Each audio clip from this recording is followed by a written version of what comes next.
Hey everyone, welcome back to another quick and interesting tutorial where in this quick tutorial I'm going to show you how you can generate the box shadow effects for your CSS projects visually. You don't even need to write the code for it. You can just simply generate the shadows visually, and once you are satisfied with your settings, you can directly copy the CSS code for the same.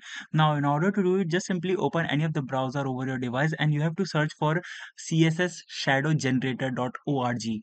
Once you do that, here you're gonna find this first website which says cssgenerator.org. Once you do that, you can see this page will open right in front of you. From here, you can change the settings according to your need. You can change the box shadow length settings, horizontal and vertical settings, the blur radius, and everything you need in in this protocol. Now, once you're satisfied with the changes, you can even change the color as well.